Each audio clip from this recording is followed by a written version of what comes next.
9వ కీర్తన కొన్ని విషయాలు చెప్తున్నాం. 9వ అధ్యాయం చదువుతున్నాం ఒకసారి. చెవులను కలగజేసిన వాడు వినకుండా, కంటిని నిర్మించిన వాడు కానకుండా. చాలు, హల్లెలూయా. మనకి చెవులు కలగజేసిన వాళ్ళు ఎవరంటే దేవుడే. కాబట్టి ఆయన చెవులు కలగజేసిన వాడు వినకుండా ఉండునా అని చెప్పి ఇక్కడ ఈ కీర్తన 9వ కీర్తనలో రాసి ఉంది. కాబట్టి ఇప్పుడు దేవుడు మనం ఏ ప్రార్థన చేసినా, నువ్వు ఏ మాట మాట్లాడినా, దేవుడికి నువ్వు విజ్ఞాపన చేసినా, ఏది చేసినా కూడా దేవుడు ఆలకించే దేవుడు. ఎందుకంటే మనకి చెవులు కలగజేసిన వాడు, నువ్వు వినడానికి చెవులు కలగజేశాడు. కాబట్టి ఆయన కూడా చెవులు ఉంటే నువ్వు మాట్లాడితే, నువ్వు ప్రార్థన చేస్తే, నువ్వు విజ్ఞాపనం చేస్తే ఆయన ఆలకించేవాడు. కాబట్టి ఆయన కూడా వినేవాడు. కాబట్టి నువ్వేం చేయాలి? ప్రార్థన చేయాలి. నా దేవుడు నా ప్రార్థన ఆలకిస్తాడు. కాబట్టి ఆ చెవులు కలగజేసిన వాడు వినకుండా ఉండునా అంటే గొప్ప మాట అండి. కాబట్టి మనకి చెవులు కలగజేసిన వాడు కంపల్సరిగా నీ బాధ, నువ్వు ఏ ప్రార్థన అయితే చేస్తున్నావో, ఆయన ఏదైతే నువ్వు మొరపెడుతున్నావో అవన్నీ కూడా ఆయన ఆలకించే దేవుడు. ప్రేమ దేవుడు, హల్లెలూయా. అలాగే కంటిని నిర్మించిన వాడు కానకుండా, ఆయన మనకి కళ్ళను కలగజేశాడు. మనం లోకంలో అనేక అన్ని చూస్తున్నాం. గుడ్డి వాళ్ళు అయితే పాపం చాలా బాధలు పడుతూ ఉంటారు. వాళ్ళు చూడలేక వాళ్ళ బాధలు అంతా ఇంకా ఉండవు. కానీ దేవుడు మనకి అందరికీ కళ్ళు ఇచ్చాడు. మంచిగా దేవుడు చూసే కళ్ళు మనకి ఉండాలి. కళ్ళు దేనికి? లోకంలో చెడ్డవాటిని చూడడానికి కాదు, కళ్ళు మంచిని చూడాలి. అలాగే నీ యొక్క ఆశ ఏంటంటే నా యేసయ్యను నేను చూడాలని. ప్రకటన గ్రంథంలో ప్రతి నేత్రం ఆయన్ని చూస్తుంది. ఆయన మధ్యాకాశానికి వచ్చినప్పుడు ప్రతి నేత్రం ఆయన్ని కంపల్సరిగా చూస్తూనే ఉంది. కాబట్టి మన నేత్రాలు ఎవరిని చూడాలి? యేసయ్యను చూసేలాగా నేత్రాలు, ఆశ మనకి ఉండాలి. ఇప్పుడు మన నోరు, మన చేతులు ఇవన్నీ ఉన్నాయి. ఏం చేయడానికంటే మనం పనులు చేసుకోవడానికి మంచిదే. కానీ నువ్వేం చేయాలి? పాడాలి, స్థుతి చెల్లించాలి, చప్పట్లు కొట్టాలి. మన నోరుని, మన చేతుల్ని చర్చిలో మీరు దేవుని సంఘంలోకి వచ్చినప్పుడు మనం వాడాలి.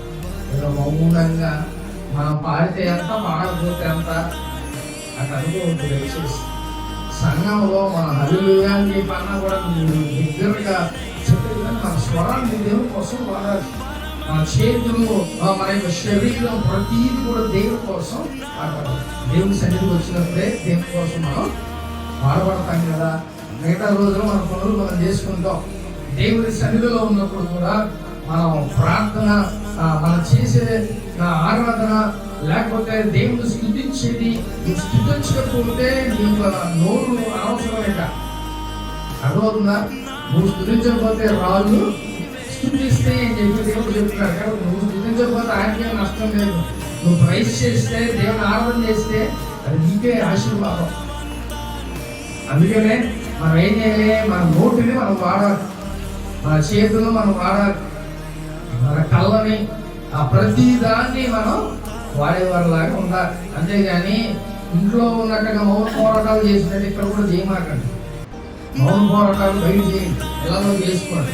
దేవుని సన్నిధిలోకి వచ్చినప్పుడు బిగ్గరగా మన స్వరాన్ని వాడాలి. చక్కగా మన చేతులు, లేకపోతే ప్రతిదీ దేవుని కోసం మనం వాడాలి. అర్థమవుతుందా? గట్టిగా పాడితే లోపలంతా కదిలి అర్థమవుతుందా? అది స్తుతులు చెల్లిస్తే, అది చేతులు పైకెత్తి దేవునికి స్తోత్రాలు చెల్లిస్తే, ఇవన్నీ మనకు బాడీకి ఎక్సర్సైజ్. అలాగే దేవునికి గొప్పగా మనం స్తుతిస్తాం, ఆయన ప్రైజ్ చేస్తున్నట్టు.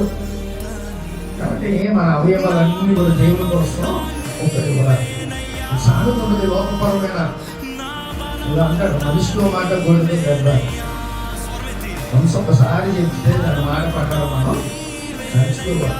అర్థమవుతుందా? కాబట్టి ప్రేమ ఇక్కడ కంటిని నిర్మించిన వాడు మనకి కానకుండా. కాబట్టి ఒక మాట జ్ఞాపకం చేసుకోండి ప్రేమ. ఈ కళ్ళు దేవుడు చూసే కనులాగా ఉండాలి. అందుకనే దేవుడు మనకి కళ్ళని ప్రతిదీ యోబు అంటాడు, ఆయన నిర్మించిన విధానం చూస్తే నాకు భయం వేస్తుంది. మన కంటికి కంటికి ఉన్న వెనక నరాలు కొన్ని లక్షల్లో ఉన్నాయంట, చాలా చిన్నవి. ఆ నిర్మాణం మన చేసిన తయారీ అసలు ఎంత అద్భుతంగా ఉంటుంది. అది యోబు అంటాడు, నువ్వు నన్ను నిర్మించిన విధానం చూస్తే నాకు చాలా భయం వేస్తుంది.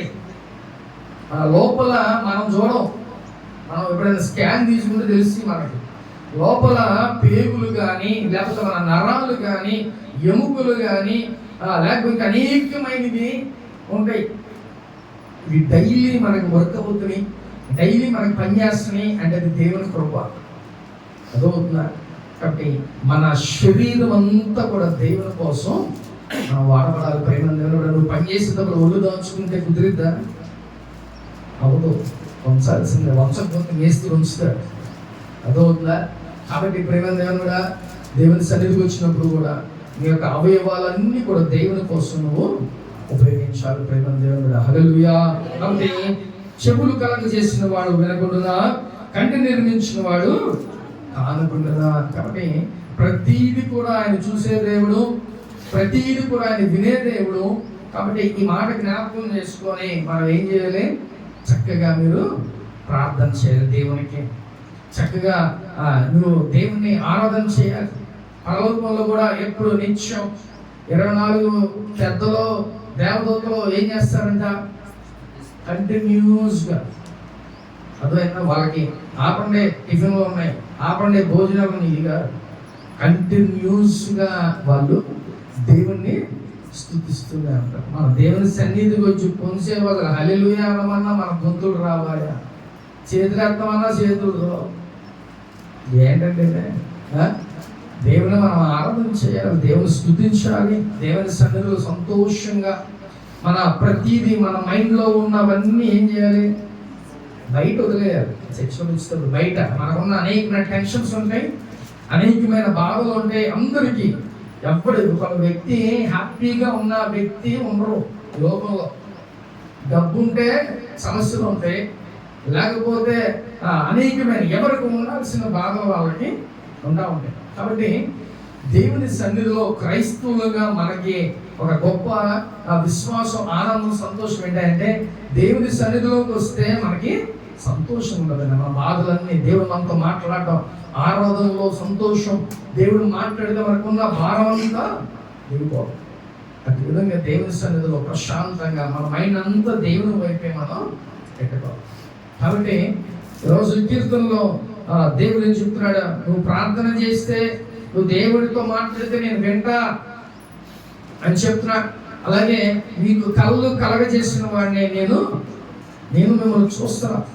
కాబట్టి దేవుడు మన ప్రార్థన వింటున్నాడు, దేవుడు మనల్ని చూస్తున్నాడు అనడానికి గొప్ప సాక్ష్యం. కాబట్టి దేవుడు మనందరిని అబ్జర్వ్ చేస్తున్నాడు, దేవుడు మనల్ని చూస్తున్నాడు, దేవుడు మన ప్రార్థనలు ఆలకిస్తున్నాడు. కాబట్టి చాలా మంది ఏమంటారు తెలుసా? నేను ఎందుకు ప్రార్థన చేయాలి, దేవుడు నాకు ఏం చేశాడు, ఇవన్నీ మాట్లాడుతూ ఉంటారు. అర్థమైందా? దేవుడు ఏమి చేయకపోతే అసలు నువ్వు బ్రతుకున్నావు కూడా. మనం బ్రతుకున్నామంటే వన్ డే అది మన గిఫ్ట్. అదవుతుందా? కాబట్టి మనం ఏం చేయాలి? చక్కగా ప్రార్థన చేయాలి, దేవుని ఆరాధన చేయాలి. ప్రతిదీ నీ కన్ను, నీ యొక్క చెవులు, నీ చేతులు, నీ కాళ్ళు, లేకపోతే నీ స్వరం, ప్రతిదీ కూడా దేవుని కోసం నువ్వు ఉపయోగించాలి. చిన్న మాటలు దేవుడు దీవించును గాక. ఆమేన్. సాక్ష్యాలు ఉంటే సాక్ష్యాలు చెప్పండి.